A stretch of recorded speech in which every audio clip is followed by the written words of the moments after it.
Enia Krivine and Jamil Jaffer, thank you both for standing by as we listened in to these remarks. Enia, let's talk about what we just listened to. And Jamil, actually, I want to start with you. Jamil, talk to me about what you just heard and what your thoughts are. Well, look, obviously, both leaders talking about the strong historic and going forward relationship between the United States and France on a range of issues.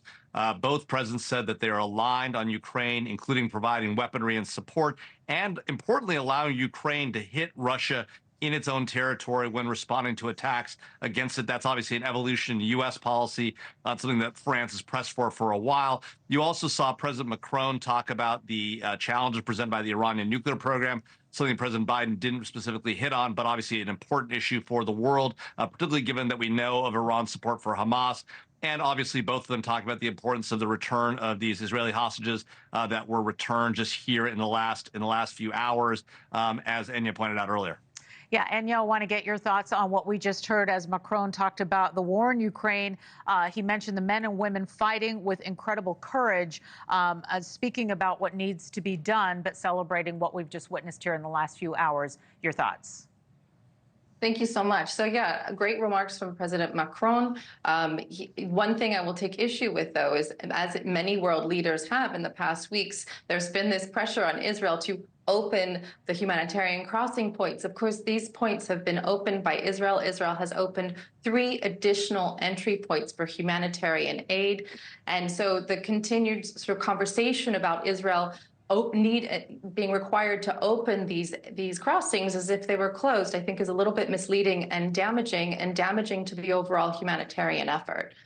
You know, I want to ask you both about one of the more dramatic images that we saw during this hostage crisis. One of the hostages, Noah Aragami, became a symbol of the Hamas attacks after that video was seen of her being taken away on a motorbike, ripped away. What does her coming home signify for Israelis? I'll start with you, Jamal. Well, obviously a huge and important return of Noah Agrami.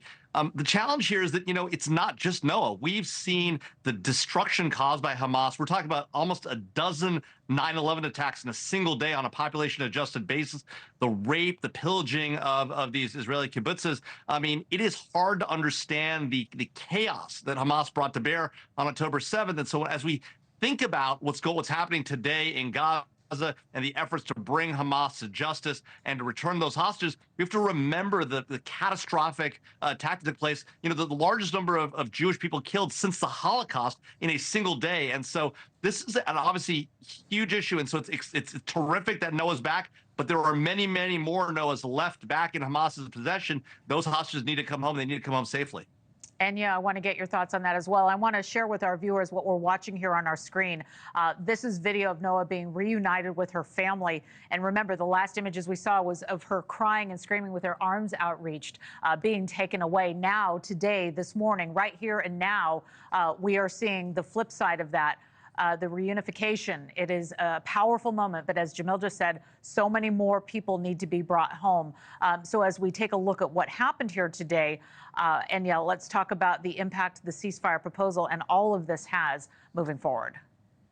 Thank you so much. Yeah, I'm actually in Israel now, so I received the news. It's Shabbat here, so a lot of people won't get it until after the Sabbath when a lot of people are disconnected. It's huge news, and especially because just last week, Hamas, in its campaign of psychological warfare against the Israeli people, released a recording of Noah's voice. This is the second time that they had sort of hung this in front of Israelis, this horrific story of Noah Argamani, and then to have her released a week later has lifted the spirits of Israelis. You see footage of Israeli lifeguards announcing this on beaches, of people cheering and getting out and hugging the person next to them. It is truly uplifting, and especially in the wake of the psychological warfare that's been so damaging to the Israeli psyche and an open wound as Israel continues to fight this battle. And I said this earlier, I'll just repeat, this operation happened in broad daylight. It was very risky. Noah was being held along with 3 other hostages separately in separate